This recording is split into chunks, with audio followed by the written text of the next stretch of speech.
പാപം എന്നാൽ എന്ത് എന്നുള്ള വിഷയത്തെക്കുറിച്ച് വേദപുസ്തകത്തിൽ പറയുന്ന കാര്യങ്ങൾ അല്പനേരം നോക്കാം.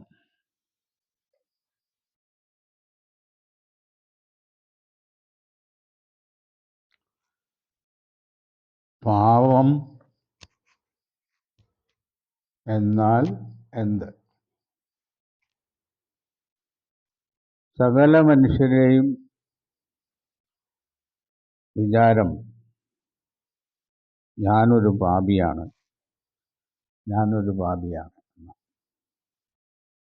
ഞാൻ നീതിമാനാണെന്ന് ആരും പറയുന്നില്ല.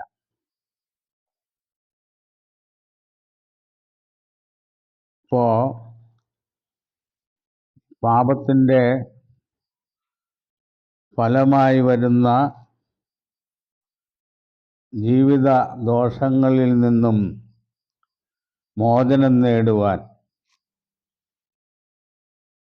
പലവിധമായ പുണ്യകർമ്മങ്ങൾ, ബലികൾ, നേർച്ചകൾ, വഴിപാടുകൾ എല്ലാം ഓരോരുത്തരും ചെയ്യുന്നു. ഈ ചെയ്യുന്നതിൻ്റെ എല്ലാം ഉദ്ദേശം പാപത്തിൻ്റെ ഫലമായി മനുഷ്യൻ നരകത്തിൽ പതിക്കും എന്നുള്ള ആ വിശ്വാസവും അതിൽ നിന്നുള്ള ഭയത്തിൻ്റെയും പേരില്ല.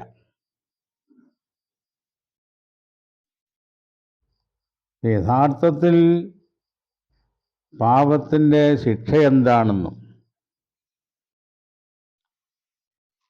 പാപത്തിൻ്റെ അടിസ്ഥാന പ്രമാണം ഏതാണെന്നും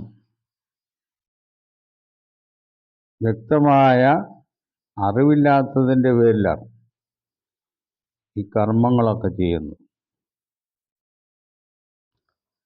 ഇങ്ങനെയുള്ള പുണ്യകർമ്മങ്ങൾ കൊണ്ട് പാപമോചനം വരുമെന്ന് വേദപുസ്തകം പറയുന്നില്ല. പാപം ആരിൽ എവിടെ ആരംഭിച്ചു എന്ന് മനസ്സിലാക്കുമ്പോഴാണ് പാപത്തെക്കുറിച്ചും അതിൻ്റെ മോചനത്തെക്കുറിച്ചും നമുക്ക് വ്യക്തമായ ഉത്തരം കണ്ടെത്താൻ കഴിയുകയുള്ളൂ. മനുഷ്യ ചരിത്രത്തിൽ ആദിമനുഷ്യനായ ആദാമിനെക്കുറിച്ച് വേദപുസ്തകം പറയുന്നു. ദൈവത്തിൻ്റെ സ്വരൂപത്തിലും സാദൃശ്യത്തിലും സൃഷ്ടിക്കപ്പെട്ട ആദി മനുഷ്യനെ ദൈവം ഏദൻ തോട്ടത്തിൽ ആക്കി. അവിടെ അദ്ദേഹത്തിന് ആഹാരവും മറ്റുള്ള സൗകര്യങ്ങളെല്ലാം ദൈവം ഏർപ്പാട് ചെയ്തു കൊടുത്തു. ഏദൻ തോട്ടത്തിൽ 3 വിധത്തിലുള്ള വൃക്ഷങ്ങളെക്കുറിച്ചും നമുക്ക് കാണാൻ കഴിയും. നന്മതിന്മകളെക്കുറിച്ചുള്ള അറിവിൻ്റെ വൃക്ഷം, കാണുവാൻ ഭംഗിയുള്ള വൃക്ഷം, നന്മതിന്മകളെക്കുറിച്ചുള്ള അറിവിൻ്റെ വൃക്ഷം.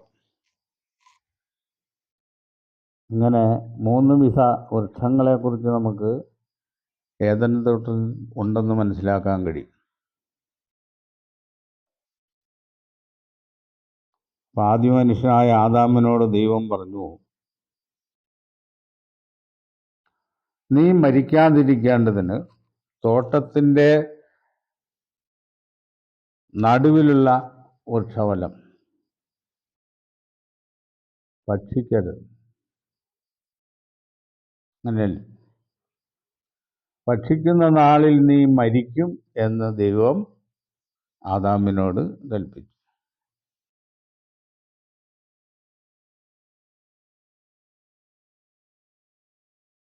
ഈ വൃക്ഷത്തിൻ്റെ വിശേഷത നന്മതിന്മകളെക്കുറിച്ചുള്ള അറിവിൻ്റെ വൃക്ഷമെന്ന, മറ്റൊന്ന് ജീവന്റെ വൃക്ഷം, പിന്നെ കൗതുക വൃക്ഷങ്ങൾ എന്ന് പറയാം.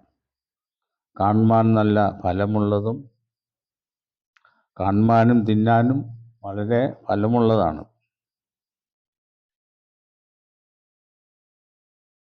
ആദാമിനെ സംബന്ധിച്ച് നന്മതിന്മകളെക്കുറിച്ചുള്ള അറിവിൻ്റെ വൃക്ഷഫലം തിന്നരുതെന്ന് ആദാമിന് മനസ്സിൽ പ്ലാനുണ്ടായിരുന്നു. ആദാമിൻ്റെ ഭാര്യയായിരുന്ന ഹൗവ ആ വൃക്ഷഫലം തിന്നുകയും അത് തിന്നുവാൻ ആദാമിനെ പ്രേരിപ്പിക്കുകയും ചെയ്തു.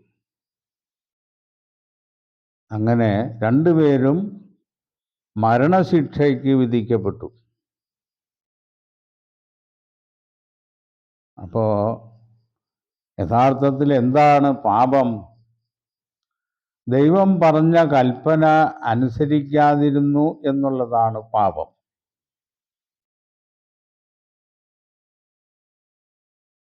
ആ പാപത്തിൻ്റെ ഫലം മരണമാണ്. അപ്പോൾ മരണം എന്ന് പറഞ്ഞാൽ എന്താണ്? ഈ വൃക്ഷഫലം തിന്നതിന് ശേഷം 930 സംവത്സരം ആദാം ജീവിച്ചിരുന്നു. പിന്നെ അവൻ മരിച്ചു എന്നാണ്. അതാണ് പാപത്തിൻ്റെ ഫലമായ ശിക്ഷയായ മരണം.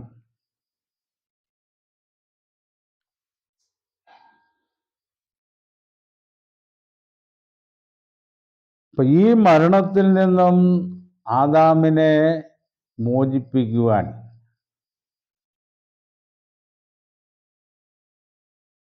ആദാമിൻ്റെ മക്കളിലേക്കും ഈ മരണം പകർന്ന് കിട്ടിയിരിക്കുന്നു എന്നുള്ളത് ഒരു വലിയ വസ്തുതയാണ്. അത് തെളിവായിട്ട് നമ്മൾ പറയുമ്പോൾ റോമാലേഖനം 5-ാം അധ്യായം 12-ാം വാക്യത്തിൽ, അതുകൊണ്ട് ഏക മനുഷ്യനാൽ പാപവും പാപത്താൽ മരണവും ലോകത്തിൽ കടന്നു. ഇങ്ങനെ എല്ലാവരും പാപം ചെയ്യുകയാൽ മരണം സകല മനുഷ്യരിലും പരന്നിരിക്കുന്നു. അപ്പം ഇവിടെ പാപം ആരംഭിക്കുന്നത് ആദാമിൽ കൂടെയാണ്. ആദാമിൽ കൂടെയുള്ള പാപവും പാപത്തിൻ്റെ ഫലമായ മരണവും എല്ലാ മനുഷ്യരിലും പരന്നിരിക്കുന്നു. അപ്പം ആദാം ഒഴികെയുള്ള എല്ലാ മനുഷ്യരും വ്യക്തിപരമായിട്ട് ഒരു കൽപ്പന ലംഘിച്ച് പാപികളായി തീർന്നവരല്ല.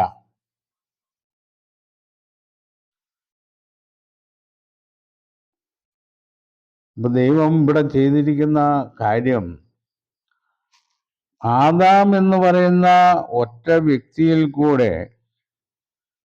മുഴുവൻ മനുഷ്യരെയും ദൈവം പരിശോധിക്കുകയും വിലയിരുത്തുകയും ചെയ്ത ഒരു രീതിയാണ് നമ്മൾ മനസ്സിലാക്കുക. ആദാം തെറ്റിപ്പോയി. ആദാമിൻ്റെ സന്തതി പരമ്പരകളും ഈ അവസ്ഥയിൽ തന്നെ ആയിരിക്കുമെന്ന് ദൈവത്തിനറിയാം. അപ്പം അതുകൊണ്ട് ഇങ്ങനെ എല്ലാവരും പാപം ചെയ്യുകയാൽ എന്ന് എഴുതിയിരിക്കും. അപ്പോൾ പാപത്തിൻ്റെ അടിസ്ഥാനം എന്താണ്? പാപം എന്നുള്ള കാര്യം ഏദൻ തോട്ടത്തിൽ തന്നെ വ്യക്തമാണ്.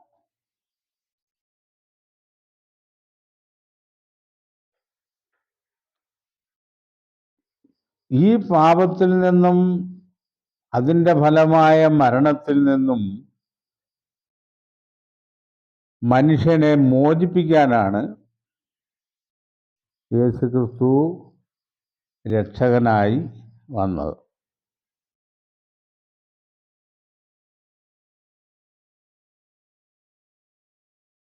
യേശുക്രിസ്തുവിനെയും ദൈവം അനുസരണത്തിൽ കൂടെയാണ് പരിശോധിച്ചത്. ആദാമിനെ അനുസരണത്തിൽ കൂടെ ദൈവം പരിശോധിച്ചതുപോലെ ആദാമിൻ്റെ വീണ്ടെടുപ്പുകാരനായി വന്നിരിക്കുന്ന യേശുക്രിസ്തുവിനെയും അനുസരണത്തിൽ കൂടെ ദൈവം പരിശോധിച്ചു.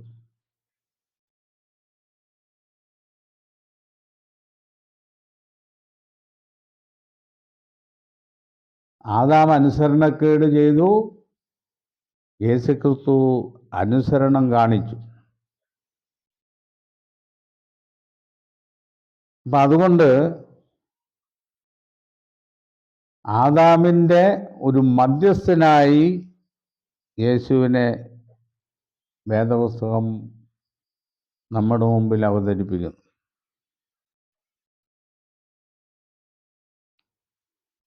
ദൈവം ഒരുവനല്ലോ, ദൈവത്തിനും മനുഷ്യർക്കും മധ്യസ്ഥനും ഒരുവൻ. അപ്പോൾ ഒരു മധ്യസ്ഥന്റെ ആവശ്യം വരുന്നത്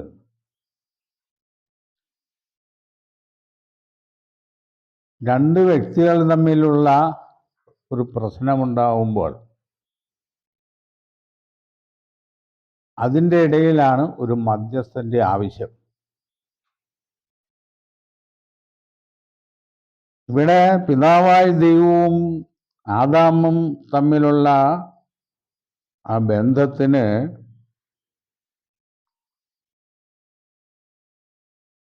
ന്യൂനത സംഭവിച്ചു.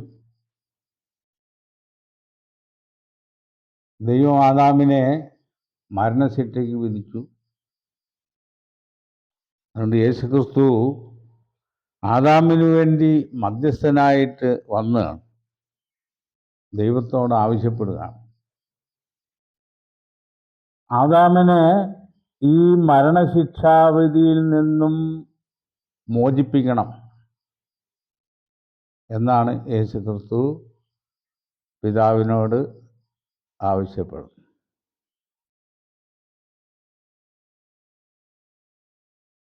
അപ്പോൾ ഒരു മോചനദ്രവ്യമില്ലാതെ ഒരു മോചനം അത് നീതിക്ക് ചേരുന്നതല്ല.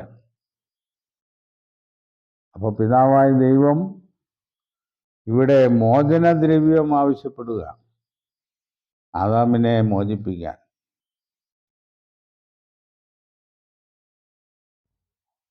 ഇപ്പൊ 930 സംവത്സരം കഴിഞ്ഞപ്പോൾ ആദാം മരിച്ചില്ലേ?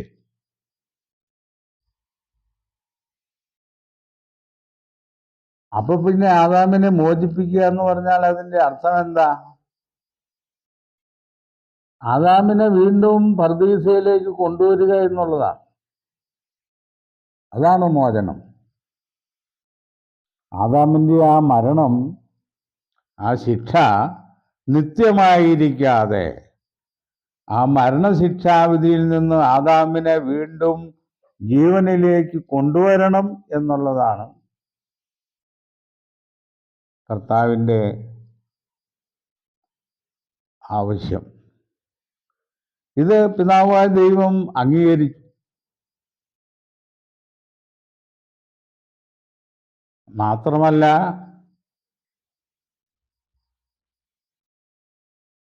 ആദാമിനു വേണ്ടി ഒരു വീണ്ടെടുപ്പുകാരനെ ദൈവം അയക്കുമെന്ന് ഏദൻ തോട്ടത്തിൽ വെച്ച് തന്നെ സൂചിപ്പിച്ചിട്ടുണ്ടായിരുന്നു.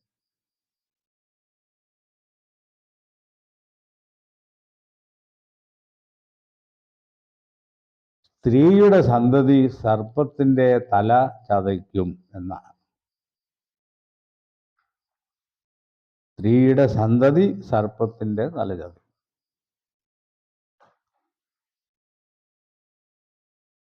അപ്പോൾ യേശുക്രിസ്തു ആദാമിൻ്റെ പാപത്തിനു വേണ്ടി ക്രൂശിൽ മരിക്കുക ചെയ്തു.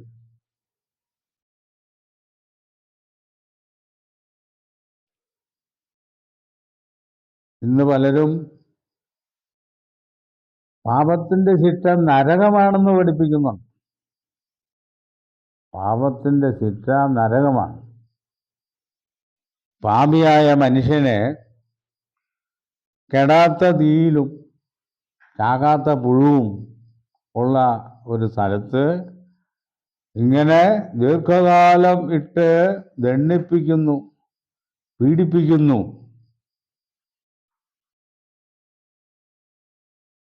ഇതുകൊണ്ട് പാപമോചനം ഉണ്ടാവുമോ? പാപമോചനം ഉണ്ടാവില്ലെന്നുള്ളത് ശരി തന്നെ. മാത്രമല്ല, കെടാത്ത തീയും ചാകാത്ത പുഴുവും എന്നുള്ള പ്രയോഗം അത് മനുഷ്യബുദ്ധിക്ക് ചേർന്നതല്ല. ചാകാത്ത പുഴു എന്ന് പറഞ്ഞാൽ തീക്കകത്ത് കിടന്ന പുഴു ചാകുന്നില്ല.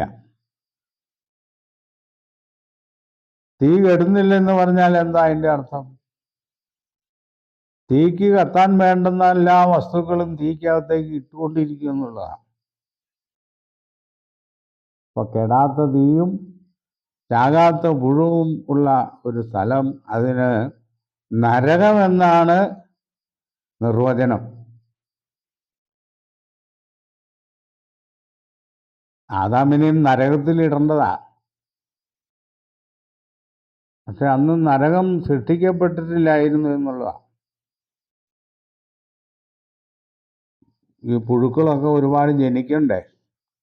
നരകത്തിലിടാൻ പുഴുക്കൾ വേണം. പിന്നെ ഗന്ധകം കത്തുന്ന തീപ്പൊയ്ക വേണം നരകത്തിൽ. ഗന്ധകമൊക്കെ കണ്ടുപിടിച്ചത് ഒരുപാട് നാളുകളായില്ല. അപ്പൊ ഈ പറയുന്ന കാര്യങ്ങളൊന്നും വേദപുസ്തകം അനുശാസിക്കുന്ന കാര്യങ്ങളല്ല. ഇതൊന്നും പാപത്തിൻ്റെ ഫലമായിട്ടുള്ള ശിക്ഷയ്ക്ക് ഉതകുന്ന കാര്യങ്ങളുമല്ല. അങ്ങനെയാണെങ്കിൽ ആദാമിനു വേണ്ടി യേശുക്രിസ്തു ഈ അവസ്ഥയിലൊക്കെ ആയിത്തീരേണ്ടിയിരിക്കുന്നു.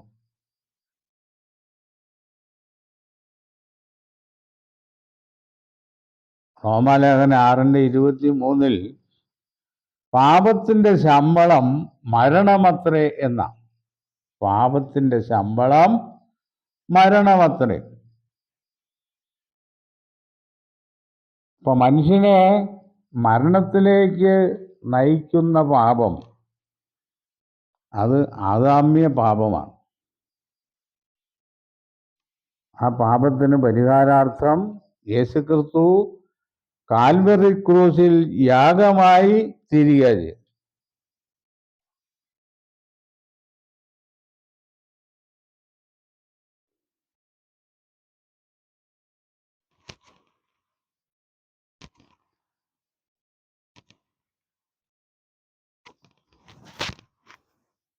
നമ്മൾ റോമാലേഖനം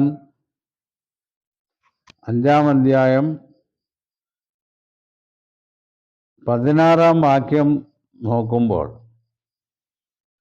ഏകൻ പാപം ചെയ്തതിൻ്റെ ഫലവും ദാനത്തിൻ്റെ കാര്യവും ഒരുപോലെയല്ല. ഏകന്റെ പാപം ശിക്ഷാവിധി കൽപ്പിപ്പാൻ ഹേതുവായി തീർന്നു. ഏകന്റെ പാപം ശിക്ഷാവിധി കൽപ്പിപ്പാൻ ഹേതുവായി തീർന്നു.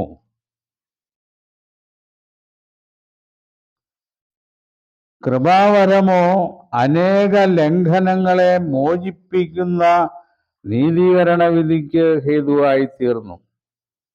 കൃപാവരം, പാപത്തിൽ നിന്നുള്ള മോചനം,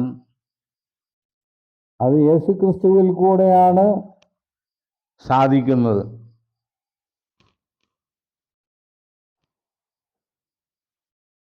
യേശുക്രിസ്തുവിനെ ദൈവം നമുക്ക് രക്ഷകനായി നൽകിയിരിക്കുന്നത് ദൈവത്തിൻ്റെ കൃപയാണ്. അതാണ് കൃപാവരമോ എന്ന് പറഞ്ഞിരിക്കുന്നത്. അനേക ലംഘനങ്ങളെ മോചിപ്പിക്കുന്ന നീതീകരണ വിധിക്ക് ഹേതുവായിത്തീർന്നു.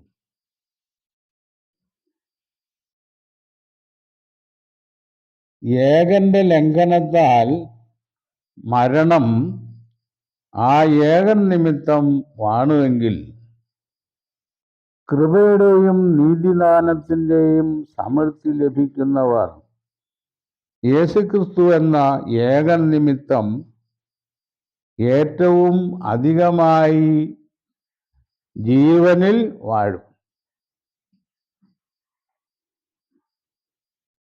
അപ്പൊ പാപമോചനം ലഭിക്കുമ്പോൾ ജീവൻ പ്രാപിക്കും എന്നാണ് അർത്ഥം. ഇപ്പൊ നമ്മളിവിടെ ആദ്യം പറഞ്ഞതുപോലെ എല്ലാവരും പാപികളായി തീർന്നത്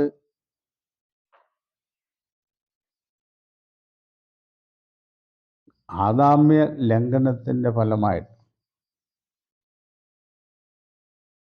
ഇതിൽ നിന്നുള്ള മോചനത്തിന് നമ്മുടെ പുണ്യകർമ്മങ്ങളും നേർച്ചകളും വഴിപാടുകളും ഒന്നും ദൈവസന്നിധിയിൽ സ്വീകാര്യമല്ല. ആദാമ്യ പാപത്തിൽ നിന്നും മരണത്തിൽ നിന്നും മോചനം പ്രാപിച്ച് നിത്യജീവൻ പ്രാപിക്കുവാൻ ആഗ്രഹമുള്ളവർ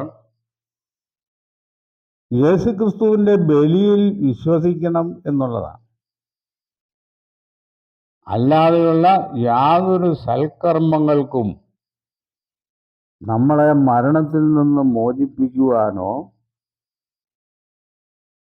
നമ്മളെ നിത്യജീവന് യോഗ്യരാക്കി തീർക്കുവാനോ കഴിയുന്നതല്ല.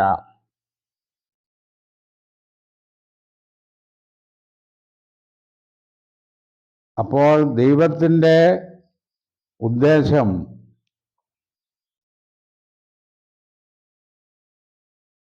ആദാമിനെ വീണ്ടും ഭൂമിയിലേക്ക് കൊണ്ടുവരിക എന്നുള്ളതാണ്.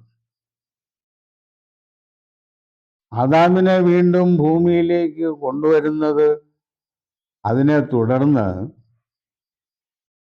ആദാമ്യ സന്തതി പരമ്പരകൾക്ക് പുനരുത്ഥാനം വഴി ഈ ഭൂമിയിലേക്ക് വീണ്ടും വരുവാൻ അവസരം ഒരുങ്ങുന്നു. അങ്ങനെ അവസരം ഒരുക്കപ്പെടുമ്പോൾ ആദാമിൽ കൂടി മരിച്ചു മൺമറഞ്ഞ മുഴുവൻ പേരും പുനരുത്ഥാനം വഴി ഭൂമിയിലേക്ക് മടങ്ങി വരും.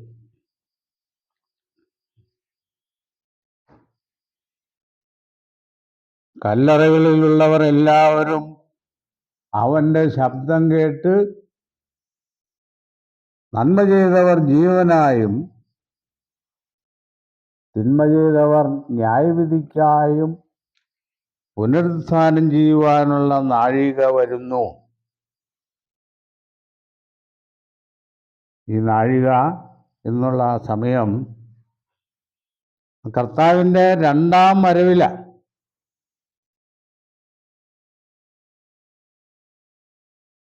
അപ്പൊ രണ്ടാം വരവിൽ പുനരുത്ഥാനം മുഖാന്തരം ഭൂമിയിലേക്ക് വരുന്നവർ ജീവനെ ആഗ്രഹിക്കുന്നവർ യേശുവിനെ രക്ഷകനായി അംഗീകരിക്കുകയും വിശ്വസിക്കുകയും ഏറ്റുപറയുകയും ചെയ്യണം എന്നുള്ളതാണ് ദൈവത്തിൻ്റെ പ്രമാണം.